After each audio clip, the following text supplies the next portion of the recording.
Welcome back, dear learner. So today in this lecture we will understand the concept of linear dependence and independence of vector. तो आज के lecture में हम यहाँ पर देखने वाले हैं कि given set of vector linear dependent कब होगा और वहाँ इंडिपेंडेंट कब होगा। चलो आइए स्टार्ट करते हैं इस लेक्चर को। तो इस कंसेप्ट को समझने के लिए मान लीजिए हमारे पास यहाँ पर एक वेक्टर स्पेस है, हमारे पास यहाँ पर एक वेक्टर स्पेस V है। This is vector space V, vector space V। और इस वेक्टर स्पेस V के अंदर मैं यहाँ इस वेक्टर स्पेस V के अंदर मैं यहाँ पर एक सेट यस ले रहा हूँ, सेट यस। अब इस सेट यस के अंदर मान लो वेक्टर एलिमेंट है, vector V1, vector V2, vector V3, ऐसे करते करते मान लो यहाँ पर n number of vector element है Vn। कितने? n। जैसे कि हमने यहाँ पर देखा है डायग्राम में, सेम थिंग यहाँ हम डिस्क्राइब करते हैं। तो यहाँ लिख रहा हूँ late V be the vector space, let capital V be the vector space. Let us consider a finite set yes, consider a finite set capital S is equal to हाँ बोलो यहाँ पर क्या दिख रहा है? तो V1 comma V2 comma V3, ऐसे करते करते यहाँ पर कितने नंबर ऑफ वेक्टर एलिमेंट है? तो यहाँ पर n number of vector element है। तो यहाँ लिख रहा हूँ Vn। तो this is our finite set. अब हम यहाँ पर कुछ स्केलर डिफाइन करते हैं। तो यहाँ लिख रहा हूँ लेट, मान लीजिए alpha 1 comma alpha 2 comma alpha 3 up to कहाँ तक? तो अप टू ये अल्फा n। जितने नंबर ऑफ यहाँ पर वेक्टर्स होंगे उतने नंबर ऑफ यहाँ पर हमने स्केलर्स लिए। तो let alpha 1 alpha 2 alpha 3 up to alpha n be any scalars, ये यहाँ पर क्या है? तो यहाँ पर सारे स्केलर्स हैं। ऑफकोर्स यहाँ पर जितने भी स्केलर हैं फॉर ऑल अल्फा आई, ये बिलोंग कर रहा है किसको? तो फील्ड एफ को। कहाँ बिलोंग कर रहे हैं? फील्ड एफ को। अब हम यहाँ पर एक लीनियर रिलेशन लिखते हैं। तो यहाँ लिख रहा हूँ we consider the linear relation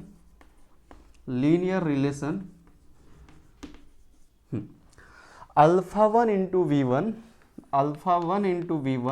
plus alpha 2 into V2 plus alpha 3 into V3 plus ऐसे ये कहाँ तक? तो अप टू n नंबर। तो यहाँ लिख रहा हूँ प्लस प्लस प्लस प्लस कहाँ तक बेटा? तो ये अप टू यहाँ पर alpha n into v n और इज इक्वल टू ये 0। ये रहा scalar relation between the vectors. अब हम यहाँ पर डिफाइन कर रहे हैं कि गिवन सेट ऑफ वेक्टर, यहाँ जो हमने ये सेट एज्यूम किया है, ये set of vector linear dependent कब होगा और लीनियरली इंडिपेंडेंट कब होगा। चलो आइए देखते हैं इसकी डेफिनेशन। सबसे पहले यहाँ पर मैं देखने वाला हूँ लीनियर डिपेंडेंट। तो यहाँ हेडिंग दे रहा हूँ linear dependent. First case linearly dependent,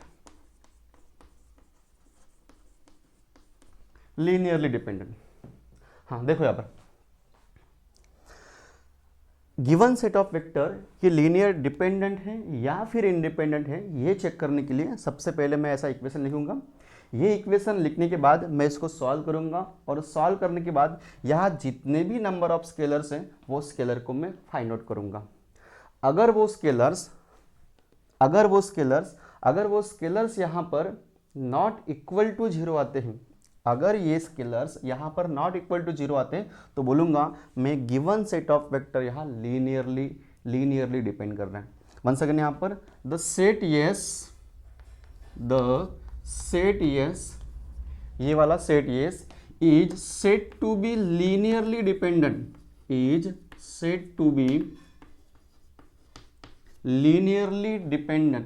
set को मैं यहाँ लीनियरली डिपेंडेंट बोलूँगा। कब बोलूँगा? यहाँ पर इफ द स्केलर्स, इसको फाइंड आउट, इसको सॉल्व करके जो मैंने स्केलर्स निकाले, if the scalars all are not 0, जो स्केलर मैंने यहाँ फाइंड आउट किया अगर वो सारे स्केलर 0 नहीं आते हैं तो बोलूँगा the given set of vector yes को, यस यहाँ पर क्या है? लीनियरली डिपेंडेंट है।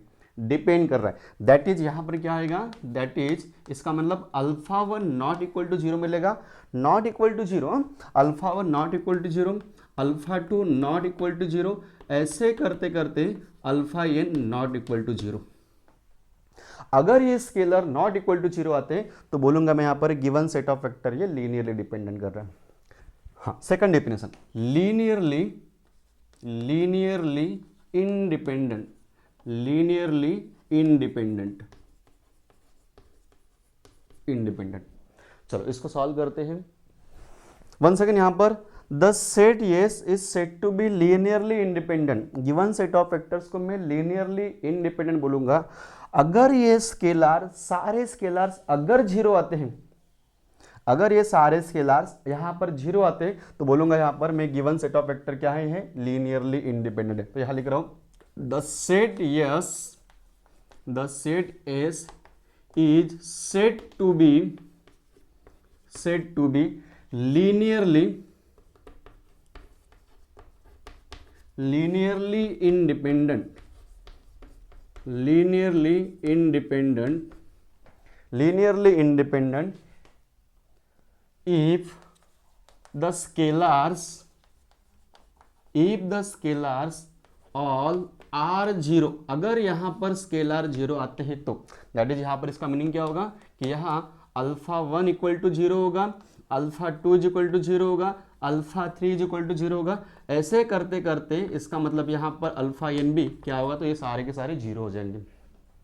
अच्छा, ये given set of vector linearly dependent है या फिर इंडिपेंडेंट है, इसको चेक करने के लिए हमारे पास और एक अल्टरनेट मेथड है। चलो वो देखते हैं। अल्टरनेट मेथड,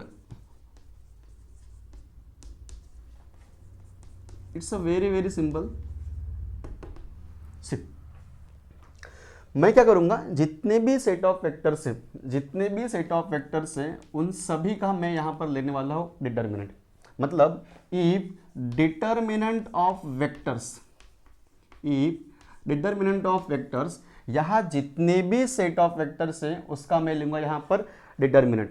अगर वो डिटर्मिनेंट इक्वल टू जीरो आ रहा है, अगर ये determinant of vectors of matrix ये जीरो आ रहा है तो बोलूंगा then the set S, the set of vectors S, ये क्या है यहां पर, तो ये यहां पर लीनियरली डिपेंडेंट है, इज लीनियरली डिपेंडेंट।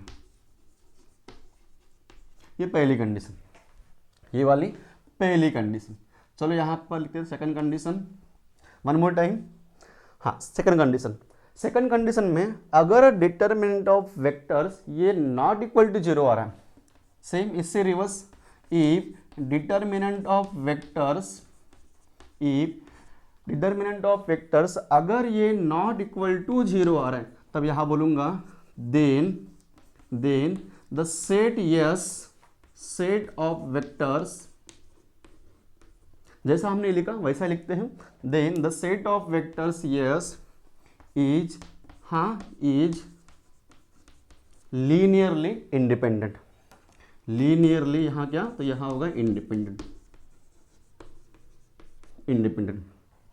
तो आपके पास दो ऑप्शन है, आइदर आप ये ऐसा इक्वेशन बना लो, ऐसा इक्वेशन बनाने के बाद क्या करना है आपको, स्केलर निकालनी। अगर ये scalars not equal to zero है, नॉट इक्वल टू जीरो मतलब डिपेंडेंट है, तो बोलूंगा the given set of vectors यहाँ पर लीनियरली डिपेंडेंट। अगर ये स्केलर जीरो आते मतलब वो डिपेंड नहीं कर रहे तो बोलूंगा यहाँ पर ये, तो बोलूंगा मैं यहाँ पर the given set of vectors linearly independent है। और दूसरा मेथड थोड़ा इससे आपको रिवर्स जाना है, मतलब यहाँ पर determinant of vectors equal to zero होगा, यहाँ क्या था नॉट इक्वल टू जीरो, यहाँ पर क्या होगा, इसका यहाँ पर डिटर्मिनेंट ऑफ वेक्टर्स लोगे अगर वो जीरो आए तो बोलूंगा यहाँ पर मैं गिवन सेट लीनियरली डिपेंडेंट कर रहा है, और ये नॉट इक्वल टू जीरो है तो बोलूंगा यहाँ पर गिवन सेट ऑफ वेक्टर से लीनियरली इंडिपेंडेंट कर रहे हैं। अब हम स्टार्ट करते हैं इसके प्रॉब्लम्स। सबसे पहले आप ये लिख लो, नोट डाउन करो।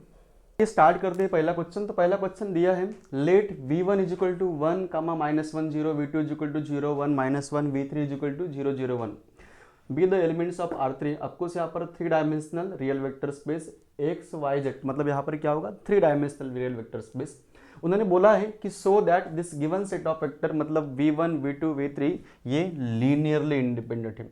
अगर ये लीनियरली इंडिपेंडेंट है इसका मतलब क्या होगा, इसका मतलब जो मैं इक्वेशन लिखूंगा, लीनियर रिलेशन का इक्वेशन लिखूंगा और उसको लिखने के बाद जहां मैं स्केलर निकालूंगा वो स्केलर यहां पर इंडिपेंडेंट मतलब इक्वल टू 0 आने वाले हैं। या फिर अगर आप दूसरी मेथड अप्रोच करोगे जहां पे आप निकालने वाले हो डिटर्मिनेंट ऑफ मैट्रिक्स, वहां पर क्या होगा, वहां उसका डिटर्मिनेंट नॉट इक्वल टू 0 आने वाले हैं। चलो चेक करते हैं, मैं यहां दोनों मेथड से आपको पढ़ाऊंगा। सबसे पहले आपको यहाँ लिखना है the given set of vectors, the given set of vectors are.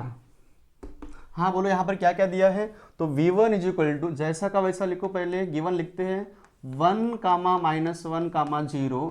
v2 is equal to बोलो यहाँ पर कितना दिया है, तो वो दिया है 0 कामा 1 कामा -1। v3 दिया है 0, v3 इज इक्वल टू 0 कामा 0 कामा 1, 0 कामा 0 कामा 1। अब सबसे पहले हम यहाँ पर स्केलर डिफाइन करते हैं, तो लेट अब देखो यहाँ पर जितने नंबर ऑफ वेक्टर से उतने हम यहाँ पर स्केलर लेंगे, मतलब 1 2 3, तो इसलिए हम यहाँ पर 3 स्केलर लेंगे। कौन से, मान लीजिए α1, मान लीजिए α2, मान लीजिए α3। तो यहाँ लिख रहा हूँ let α1 comma α2 and α3 be any scalar, ये यहाँ पर स्केलर्स है। उसके बाद हम यहाँ पर एक इक्वेशन लिखेंगे, सो यहाँ लिख रहा हूँ we consider the linear relation equation, we consider the equation. हाँ बोलो यहाँ पर हम क्या करते हैं, वहाँ पर α1 इंटू v1 प्लस α2 इंटू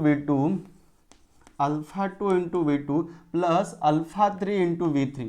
जितने नंबर ऑफ वेक्टर्स उतने नंबर ऑफ यहाँ पर स्केलर, और बाद में यहाँ पर मैं इक्वल टू 0 लिखूंगा। अब यहाँ पर इसकी वैल्यू पुटअप करते हैं, तो α1 v1 यहाँ पर कितना है, तो v1 यहाँ पर है 1 कामा -1 कामा 0 प्लस α2 v2 यहाँ पर कितना है, तो v2 यहाँ पर है 0 1 -1 प्लस α3। हाँ यहाँ v3 कितना है, तो v3 है 0 कामा 0 कामा 1 इज इक्वल टू, अच्छा ये 0 यहाँ दिख रहा है x y z, तो क्या इसको भी मैं 0 along the x axis, 0 along the y axis, 0 along the z axis ऐसा लिख सकता हूँ? यस लिख सकता हूँ। तो ये रहा इक्वेशन। अब इसको अब यहाँ पर हम क्या करेंगे, तो यहाँ पर हम कोएफिशिएंट को कंपेयर करेंगे, तो यहाँ लिख रहा हूँ now on comparing the coefficient we get. अगर हमने यहाँ पर कोएफिशिएंट को कंपेयर किए, मतलब x x x y y y z z z, तो यहाँ पर हमें समथिंग मिलने वाला है। चलो स्टार्ट करते हैं बेटा। 1 इंटू α1, हाँ 0 into α2, 0 into α3 is equal to 0। आप रेडी हो उसके लिए? हाँ बोलो यहाँ पर 1 into α1 plus 0 into α2 how much, तो ये होगा 0 प्लस 0 इंटू α3 हाउ मच, ये भी होगा 0, मतलब 0 प्लस 0 इज इक्वल टू 0। मतलब यहाँ पर α1 कितना मिलेगा आपको, तो α1 यहाँ पर 0, मान लीजिए इक्वेशन नंबर 1। अब second coefficient -1 into α1 plus 1 into α2 plus 0 into α3 is equal to 0। चलो कंपेयर करो, -α1 प्लस 1 इंटू α2 प्लस यहाँ पर 0, तो इज इक्वल टू यहाँ पर क्या मिलेगा, 1 सेकेंड, यहाँ पर आपको फिर से 0 ही मिलेगा। तो ये रहा इक्वेशन नंबर 2। अब थर्ड कोएफिशिएंट कंपेयर करते हैं।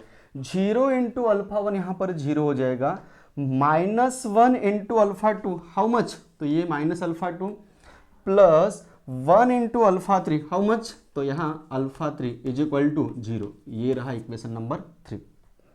अब हमें यहाँ पे क्या करना है, हमें यहाँ पर α1 निकालना है, α2 निकालना है, α3 निकाल रहा है। तो मैं इक्वेशन 1 से क्लियर देख पा रहा हूँ, from equation 1 α1 is equal to 0, direct चीज मिला। जब मैं α1 यहाँ पर पुटअप करूंगा इक्वेशन 2 में, तब यहाँ आपको α2 कितना मिलेगा, तो वो भी आपको 0 मिलेगा। जब मैं same alpha 1 equal to alpha 2 0 मिलेगा, जब अल्फा 2 इक्वल टू 0 में अल्फा इक्वेशन नंबर 3 में पुट करूंगा तो यहाँ पर अल्फा 3 कितना मिलेगा, वो भी आपको यहाँ पर 0 मिलेगा। सो फ्रॉम 1 ऑफकोर्स यहाँ पर put alpha 1 equal to 0 in equation 2।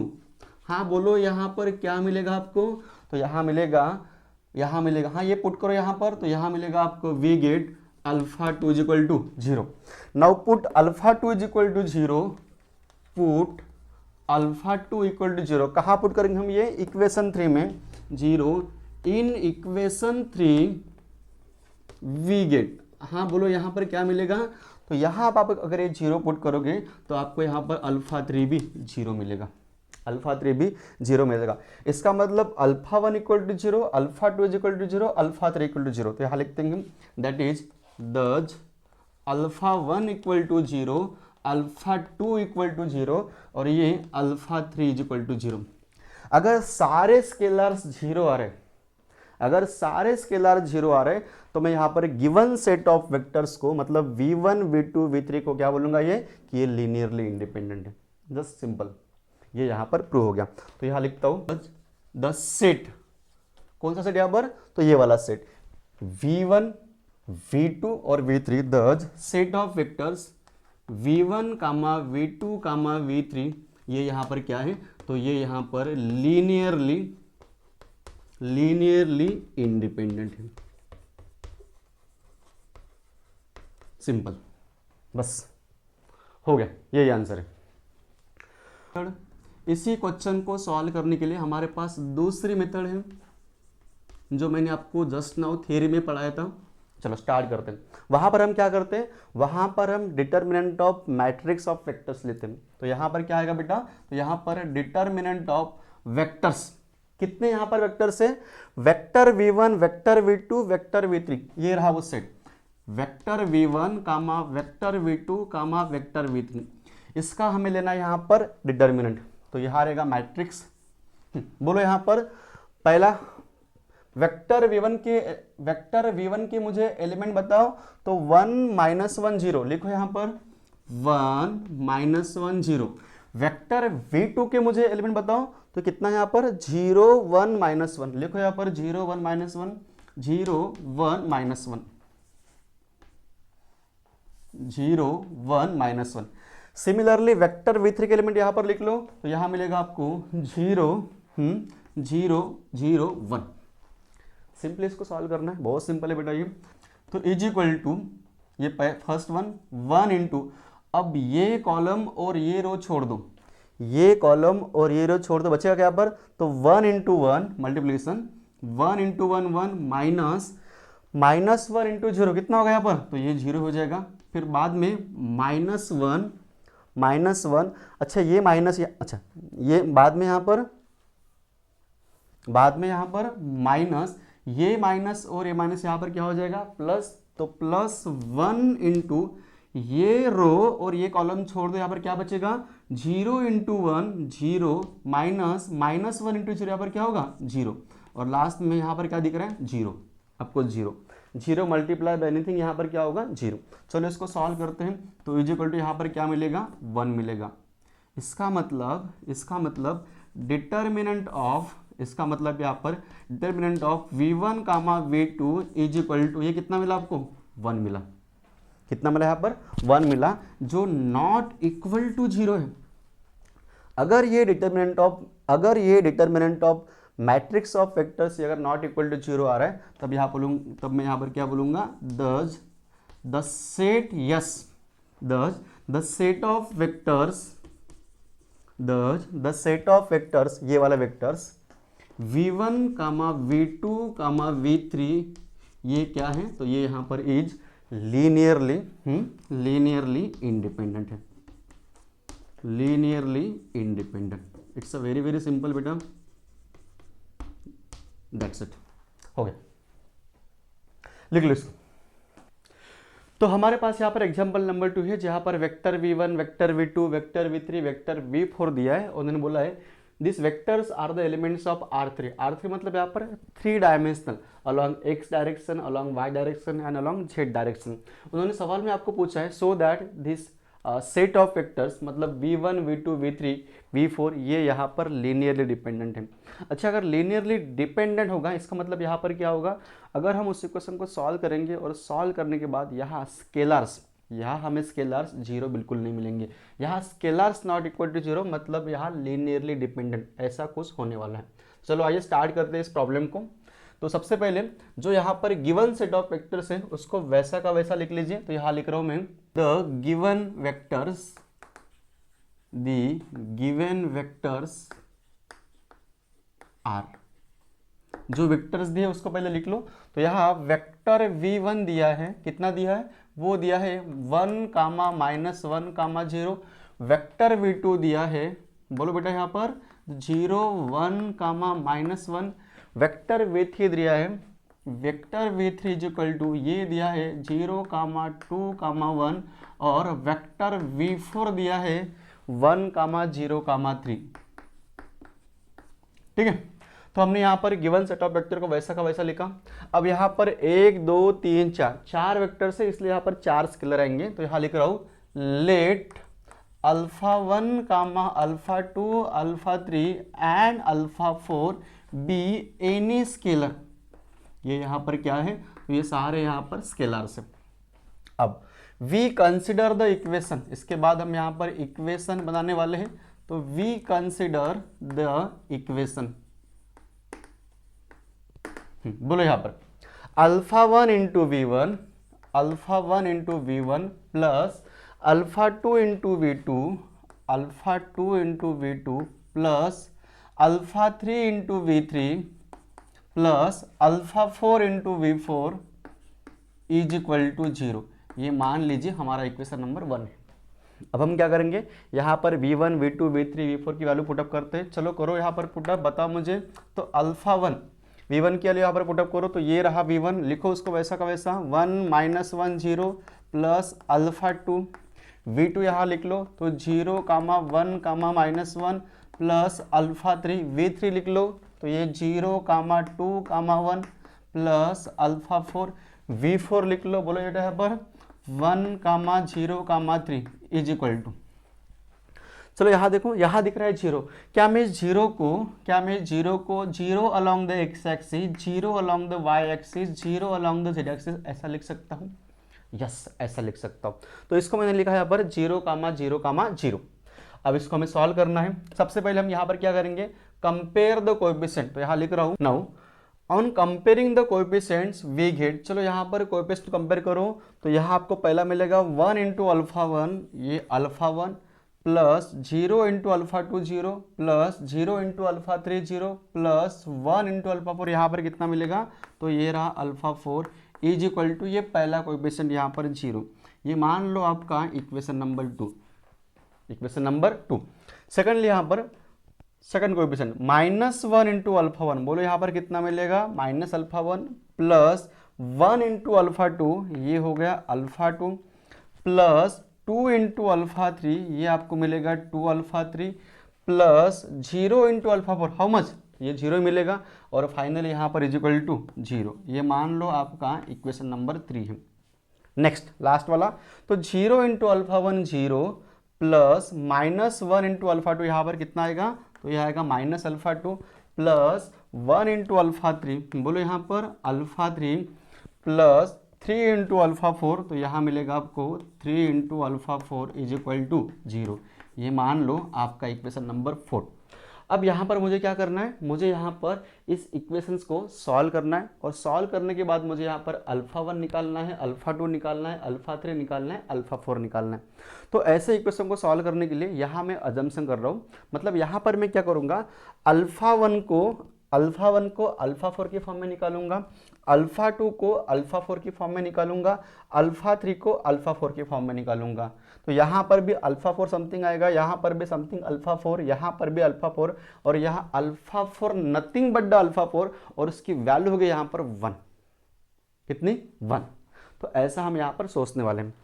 तो सबसे पहले ये मैं पकड़ रहा हूँ इक्वेशन नंबर 2। तो यहाँ लिख रहा हूँ फ्रॉम इक्वेशन टू, बोलो यहाँ पर क्या मिलेगा, alpha one is equal to यहाँ आपको मिला माइनस अल्फा फोर।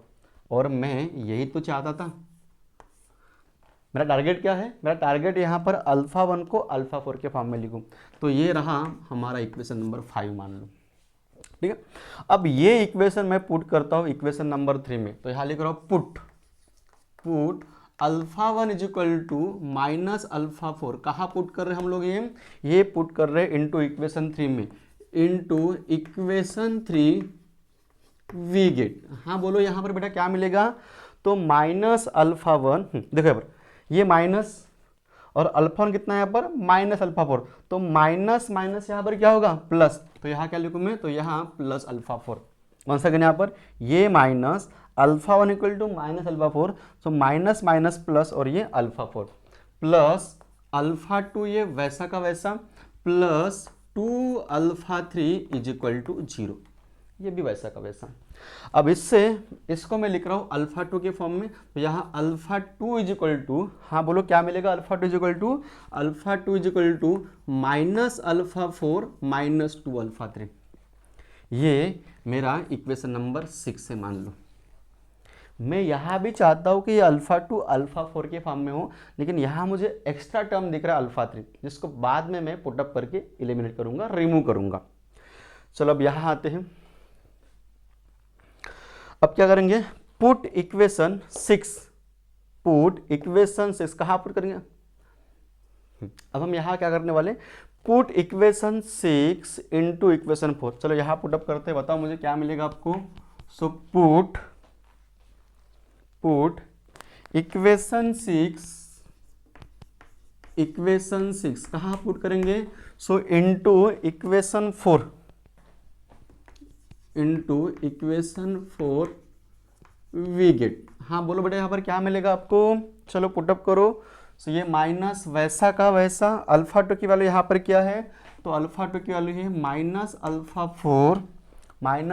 फोर और यहाँ minus 2 alpha 3, minus alpha four minus 2 alpha 3। आगे बढ़ो यहाँ पर, तो ये दिख रहा है plus alpha 3 plus 3 alpha 4 is equal to 0। चलो इसको सॉल्व करते हैं, तो माइनस माइनस यहाँ पर प्लस मिलेगा आपको, plus alpha 4 minus minus plus 2 alpha 3 plus ये अल्फा 3 वैसा का वैसा और यहाँ plus 3 alpha 4 is equal to 0। Alpha 4 plus 3 alpha 4 how much, हाँ बोलो ये कितना मिलेगा, तो यहाँ 4 अल्फा 4 2 अल्फा 3 प्लस अल्फा 3, बोलो बेटा यहाँ पर, तो ये 3 अल्फा 3 इज इक्वल टू 0। और यही लिखता हूँ मैं, बोलो यहाँ पर 3 alpha 3 is equal to alpha 3 is equal to minus 4 alpha 4। मुझे यहाँ पर क्या चाहिए, मुझे यहाँ पर चाहिए alpha 3, therefore alpha 3 is equal to, हाँ alpha 3 is equal to minus 4/3 और ये अल्फा 4। ये भी मेरा टारगेट कंप्लीट हो गया, मैंने यहाँ पर अल्फा 3 को अल्फा 4 के फॉर्म में लिख लिया। तो मान लीजिए ये हमारा इक्वेशन नंबर 7 है। अब बचा कौन सा, ये वाला बचा है इक्वेशन 6 में, तो वो अल्फा 3 की वैल्यू यहाँ पर पुटअप करूंगा, तो मुझे क्या मिलेगा, फाइनली अल्फा 2 भी अल्फा 4 के फॉर्म में मिलेगा। तो यहाँ लिख रहा हूँ पुट इक्वेशन 7 कहाँ पुट करना है, तो ये पुट करना है आपको इक्वेशन 6 में। पुट इक्वेशन 7 इंटू इक्वेशन 6 में 6, बोलो यहाँ पर क्या मिलेगा आपको, चलो पुटअप करो बेटा। तो यहाँ अल्फा 2 इज इक्वल टू ये माइनस अल्फा 4 वैसा का वैसा माइनस अल्फा 4, ये माइनस टू इंटू, अच्छा यहाँ पर अल्फा वो वैल्यू वहाँ पर पुटअप करो, तो बोलो क्या मिलेगा, माइनस 4/3 हाँ इंटू अल्फा 4। चलो इसको सॉल्व करते हैं, तो ये माइनस अल्फा 4 वैसा का वैसा माइनस माइनस प्लस और यहाँ पर 4 इंटू 2 हाउ मच, तो ये रहा 8/3 और यहाँ अल्फा 4। चलो सॉल्व करते हैं इसको, -3 मल्टीप्लाई करो इसको, तो -3 + 8 यहाँ पर कितना होगा, तो यहाँ होगा, हाँ बोलो बेटा -3 + 8 5 और ये बाई 3 और ये अल्फ़ा 4 वैसा का वैसा। चलो ये हमने सॉल्व किया। सॉल्व करने के बाद मुझे यहाँ पर मिला अल्फ़ा 2 इजिकल टू 5/3 अल्फ़ा 4 और इसको मैं इक्वेशन नंबर ये 8 दे रहा हूँ। आप केयरफुली देखोगे तो आपको मिलेगा कि हमने अल्फ़ा 1 को अल्फ़ा 4 के फॉर्म में लिखा, अल्फ़ा 2 को भी अल्फ़ा 4 के फॉर्म में लिखा और अल्फ़ा 3 को भी अल्फ़ा 4 के फॉर्म में लिखा। अब ये सारे अल्फ़ा 1 अल्फ़ा 2 अल्फ़ा 3 कहाँ पुटअप करते हैं? इक्वेशन 1 में। चलो पुट करो, put equation 5, put alpha 1 alpha 2 and alpha 3 कहाँ पुट करते हैं? So into equation 1 we get. चलो पुटअप करो, बताओ मुझे यहाँ पर अल्फ़ा 1 यहाँ पर कितना है? कहाँ गया रे? ये अल्फ़ा 1 यहाँ पर कितना है? तो ये है minus alpha 4 into V1, minus alpha 4 into V1 plus alpha 2 कितना है? तो ये रहा 5/3 alpha 4 into V2 plus alpha 3 कितना है? तो अल्फ़ा 3 वो रहा -4/3 अल्फ़ा 4 इंटू ये v3 प्लस अल्फ़ा 4 इंटू वी4 इज इक्वल टू 0। ये सारे वैल्यूज अल्फ़ा 1 अल्फ़ा 2 अल्फ़ा 3 हमने यहाँ पर पुटअप किए। अब देखो यहाँ पर अल्फ़ा 4 अल्फ़ा 4 अल्फ़ा 4 अल्फ़ा 4, तो यहाँ पर ये कैंसिल हो गए। तो यहाँ पर क्या बचेगा? तो यहाँ बचेगा -v1 plus 5/3 v2 minus 4/3 v3 plus v4 is equal to 0। इसका मतलब क्या हुआ? हाँ, इसका मतलब यहाँ पर क्या हो रहा है? इसका मतलब यहाँ पर ये वेक्टर यहाँ पर डिपेंड कर रहे हैं, that means vector v1 vector v2 vector v3 vector v4 are linearly dependent है। या फिर इसको मैं अल्टरनेट लैंग्वेज में बोल रहा हूँ, since alpha 1 alpha 2 alpha 3 and alpha 4 are not 0, यहाँ स्केलर 0 नहीं हो रहे, that's why this set of vectors are linearly dependent. तो यहाँ लिख रहा हूँ since alpha 1 not equal to 0, alpha 2 not equal to 0, alpha 3 भी नॉट इक्वल टू 0 है। ऑफकोर्स अल्फ़ा 4 यहाँ पर अल्फ़ा 4 ही है, मतलब उसकी वैल्यू 1, अल्फ़ा 4 भी यहाँ पर नॉट इक्वल टू 0 है। Since the scalars are not 0, thus the given set of vectors is linearly dependent। तो यहाँ मैं क्या लिखूंगा? therefore the set कौन सा यहाँ पर? therefore the set of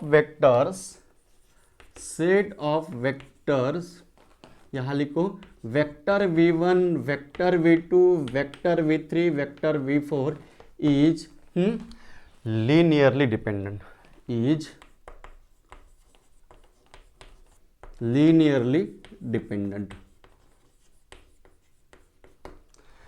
तो ये रहा इसका आंसर। आपको आया समझ में? लिख लो इसको।